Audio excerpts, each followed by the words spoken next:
자, 오늘 이 새벽에 하나님께서 우리에게 주시는 하나님 말씀은 시편 95편 1절에서 11절까지 말씀입니다.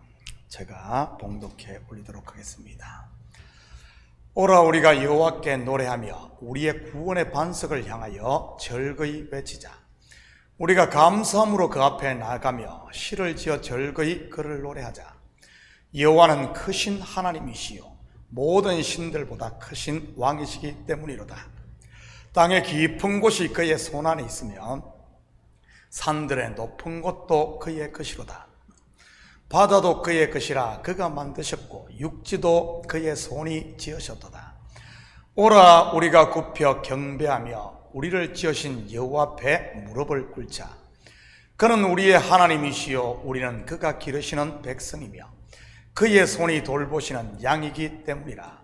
너희가 오늘 그의 음성을 듣거든 너희는 머리바에서와 같이 또 광야의 마사에서 지냈던 날과 같이 너희 마음을 완악하게 하지 말지어다. 그때 너희 조상들이 내가 행한 일을 보고서도 나를 시험하고 조사하였도다. 내가 40년 동안 그 세대로 말미암아 근심하여 이르기를 그들은 마음이 미혹된 백성이라 내 길을 알지 못한다 하였도다. 그러므로 내가 노하여 맹세하기를 그들은 내 안식에 들어오지 못하리라 하였도다. 아멘. 좋은 아침입니다. 올해 우리 교회 표가 다시 복음 앞에입니다. 이 말씀은 처음 사랑을 회복하자는 의미도 있지만 교회의 본질을 되찾자는 의미도 있습니다. 여러분, 교회의 본질이 무엇입니까? 다시 말해 교회가 무엇을 하는 곳이냐는 말입니다. 바로 세상으로부터 부름받은 거룩한 무리들이 하나님을 예배하는 곳입니다. 교회는 예배가 본질이라는 말이지요. 그리고 예배에 없어서는 안 될 핵심 3요소가 말씀과 기도와 찬양인 것이고요. 결국 다시 복음 앞에라는 이 말은 예배를 회복하자는 말과도 같은 것입니다. 예배에 성공하면 삶이 성공하는 것이지 형통의 복을 누린다는 말입니다. 예배가 성공했는지 아니면 실패했는지 어떻게 할 수 있죠? 바로 삶으로 나타나는 것입니다. 그 열매를 보면 그 나무를 알 수 있듯 그 사람의 삶을 보면 예배에 성공한 사람인지 아니면 실패한 사람인지를 알 수 있는 것이지요. 여러분의 삶은 형통합니까? 가정에 화목과 사랑이 있고 자녀들이 바르게 성장하며 직장에서 인정받고 하는 일들이 잘 풀립니까? 사람들과의 관계는 어떻습니까? 막힌 것이 흐려지고 꼬인 것이 풀리며 사람들을 기쁘게 하는 피스메이커입니까? 아니면 가는 곳마다 관계를 깨고 문제만 일으키는 트러블 메이커입니까? 여러분의 마음은 어떤가요? 예배를 드리면 바다와 같이 요동치던 마음이 잔잔한 유리바다가 됩니까? 근심과 걱정, 두려움이 가시고 감사와 소망, 담대함이 생기나요? 세상과 문제를 바라보던 나의 시야가 천국으로 향하고 예수님께로 고정이 되십니까? 그렇다면 여러분은 지금 예배에 성공하고 있는 것입니다.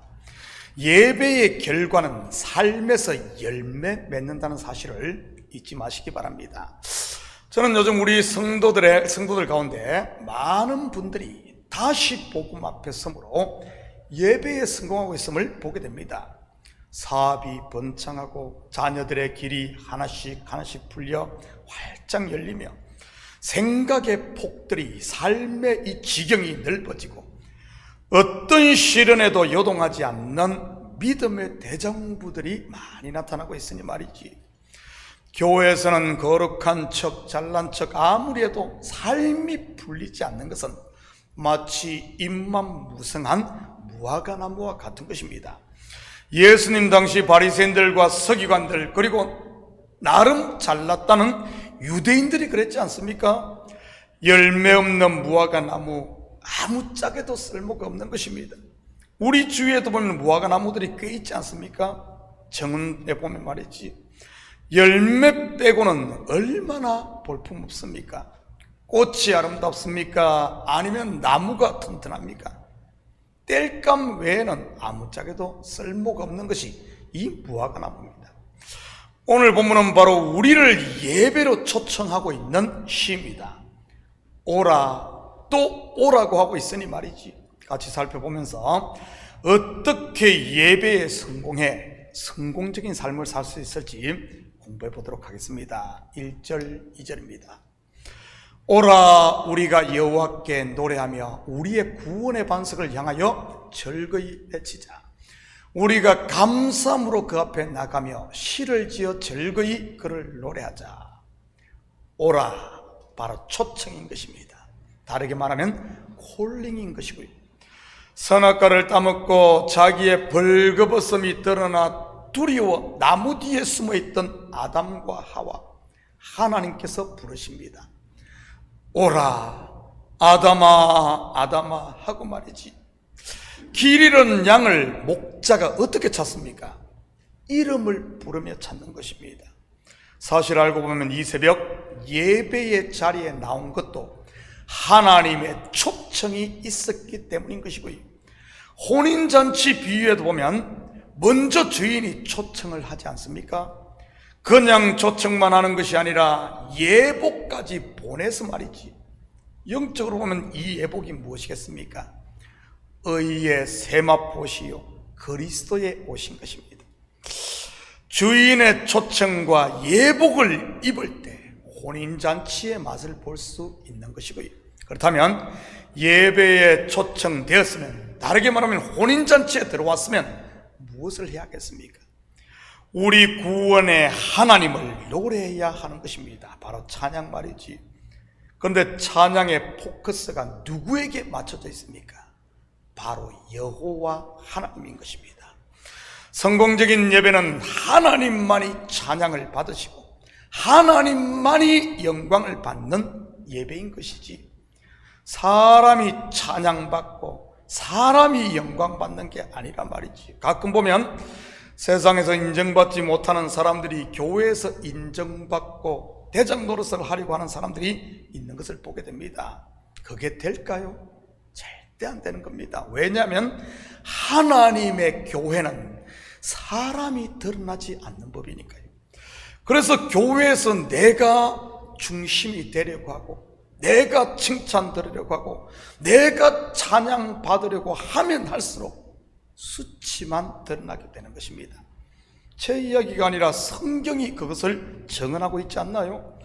하나님과 같이 되려고 했던 아담과 하와, 자기의 벌거벗음만 드러났으니까요.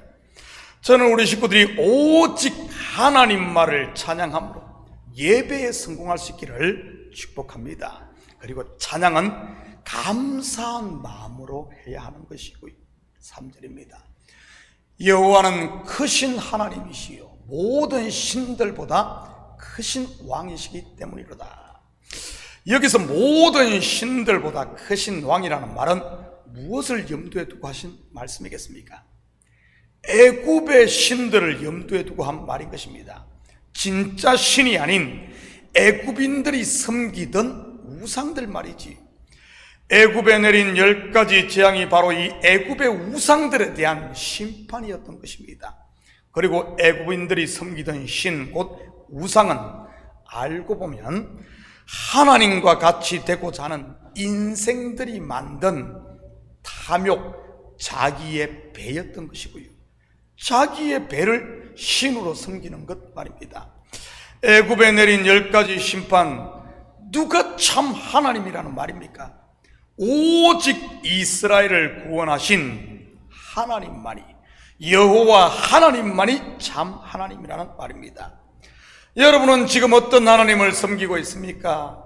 애굽인들이 섬기던 금송아지 하나님입니까? 아니면 나를 위해 자기의 독생자를 내어주신, 나를 구원하신 하나님입니까? 어떤 하나님을 섬기는지 우리가 어떻게 알 수 있죠? 그 사람의 삶을 보면 알 수 있는 것입니다. 열매는 삶 속에서 맺혀지니까요. 금송아지 하나님을 섬기는 사람은 자기 배 채우기에 바쁜 것입니다.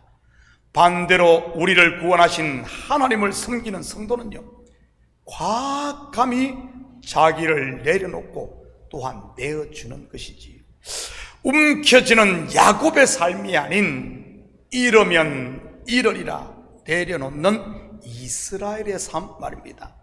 우리 하나님이 그렇게 하셨으니까요, 독생자 예수 그리스도를 십자가에 내어주는 것 말입니다. 큰 바위 얼굴이라는 동화처럼 하나님을 예배하는 사람은 하나님을 닮게 되는 법이니까요. 6절입니다. 오라 우리가 굽혀 경배하며 우리를 지으신 여호와 앞에 무릎을 꿇자. 그리고 성공적인 예배는 굽히는 것이요 무릎을 꿇는 것입니다.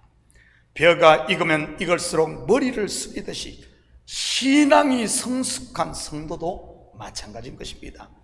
성숙하면 성숙할수록 기다릴 줄 알고 하나님의 때를 기다릴 줄 알고 잠잠하게 되는 것 말입니다.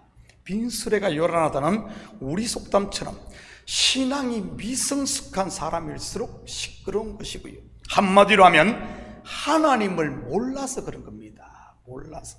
7절입니다. 우리 하나님은 그는 우리의 하나님이시요 우리는 그가 기르시는 백성이며 그의 손이 돌보시는 양이기 때문이라. 너희가 오늘 그의 음성을 듣거든. 무슨 말입니까? 하나님이 나의 하나님임을 아는 사람은 자기의 뜻을 굽히고 무릎을 꿇는다는 말입니다. 다르게 말하면 내려놓을 수 있다는 말이지. 하나님이 돌보고 계심을 아는 사람은 하나님께 맡김으로 자유하게 되는 것이고요, 마치 목자가 자기들과 함께 있음을 아는 양은 마음껏 풀을 뜯고 마음껏 물을 마시며 평안히 쉴 수 있는 것처럼 말입니다. 너희가 오늘 그의 음성을 듣거든. 전 우리 식구들이 예배를 통해 하나님의 음성을 들을 수 있기를 축복합니다. 여기에 있는 설교자는 하나님의 말씀을 전달하는, 대언하는 메신저입니다. 제가 하나님의 말을 하는 것이 아니라 메신저, 전달하는 자예요. 헬라어로 하면 이것을 앙겔로스, 즉 하나님의 사자, 곧 천사라는 말이지. 성공하는 예배자는 누구인 줄 아십니까? 바로 말씀 전하는 자의 입을 통해 선포되는 목사의 말이 아닌 하나님의 음성, 하나님의 음성을 듣는 자입니다. 설교를 잘하면 하나님의 음성, 못하면 사람의 소리가 아니란 말이지. 설교자는 그냥 도구, 막대기, 통로, 그냥 나팔에 불과한 것입니다. 때로는 전쟁을 위한 나팔 소리도 있고 때로는 모이라는 나팔 소리도 있는 것이고요. 그리고 여기서 중요한 것이 오늘입니다. 바로 지금이라는 말이지. 지금 전해지는 말씀을 들어야 하는 겁니다. 나 그건 옛날에 다 들었어, 나 그거 다 알아, 뭐 누구 들으라고 한 애가 아니라 바로 지금, 바로 나에게 하는 말씀 말이지. 그렇게 들어야 한다는 거예요. 하나님의 말씀은 만나와 같은 것입니다. 하루가 지나면 먹지 못하고 썩듯이 오늘 듣고 순종해야 하는 것이지. 또한 만나 어떻습니까? 많이 거두면 남습니까? 아닙니다. 적게 거두면 모자랍니까? 그 또한 아닙니다. 많이 거둔 자도 적게 거둔 자도 자기 배에 전부 적당한 양인 것입니다. 말씀이 이와 같다는 말이지요. 믿음의 분량대로 받아 순종하면 되는 것 말입니다. 저는 우리 식구들이 예배를 드릴 때마다 하나님의 음성을 듣고 순종할 수 있기를 축복합니다. 8절 9절입니다. 너희는 머리바에서와 같이 또 광야의 마사에서 지냈던 날과 같이 너희 마음을 완악하게 하지 말지어다. 그때 너희 조상들이 내가 행한 일을 보고서도 나를 시험하고 조사하였도다. 한마디로 하면 하나님을 믿지 못했다는 말입니다. 믿지 못하니 무럽다고 불평 불만을 쏟아내고 모세를 죽이려고 난리들을 쳤던 것이고요. 하나님에 대한 믿음이 없으면 바로 옛사람 내가 나오는 것입니다. 예수 그리스도와 함께 십자가에 못 박혔던 육신의 생각 말이지요. 죽었던 것이 다시 나오는 것, 이것이 영적인 좀비가 아니고 무엇이겠습니까? 이런 육신의 것들이 역사하면 마음이 완악해지는 것이고요. 반면 성령이 역사하면 어떻게 됩니까? 부드러워지는 것입니다. 성경에서 성령을 기름으로 묘사하지 않습니까? 녹슨 문 골짜기, 문특이 뭡니까? 이 골짜기에 기름이 단방울만 들어가도 어떻게 됩니까? 삐걱거리던 문이 잘 열리고 부드럽게 소리 하나 없이 열리는 것입니다. 꼬이고 뒤틀린 관계에 성령의 기름이 부어져도 마찬가지인 것이고요. 오해가 풀리게 되고 오해가 이해가 되게 되고 다 서로 풀리는 겁니다. 이것을 성령의 교통이라고 하는 것이고요. 저는 우리 공동체에 성령의 새 바람이 불어와 모든 것들이 부드러워지시기를 축복합니다. 한 절만 더 보고 마칩니다. 11절입니다. 그러므로 내가 노하여 맹세하기를 그들은 내 안식에 들어오지 못하리라 하였도다. 하나님을 믿지 못하고 내려놓지 못했던 출애굽 1세대들 결국 어떻게 됩니까? 안식의 땅 가나안에 들어가지 못했던 것입니다. 안식이 없다. 신약적인 표현을 하면 은혜와 평강의 하나님의 나라를 누리지 못한다는 말이지. 저는 우리 식구들이 말씀을 듣고 그 말씀 앞에 순종하고 내려놓음을 통해 안식의 복을 누릴 수 있기를 축복합니다. 사랑하는 성도 여러분, 오늘 하루도 예배에 성공함으로 여러분의 모든 삶의 현장이 물된 동산처럼 풍요롭고 은혜와 평강이 강물처럼 흘러 풍성한 열매가 있는 이런 복된 하루 되시기를 예수님의 이름으로 축복합니다. 같이 기도하십시다. 사랑의 아버지 하나님, 참으로 감사를 드립니다. 맞습니다. 예배에 성공해야 삶의 성공이 일어납니다.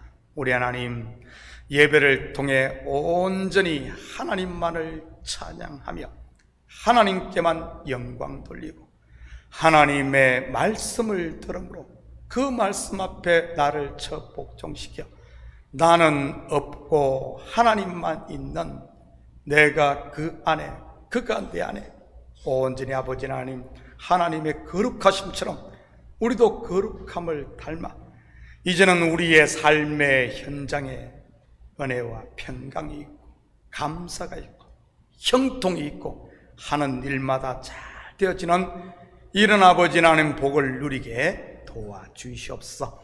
감사드리며 예수님의 이름으로 기도드립니다. 아멘.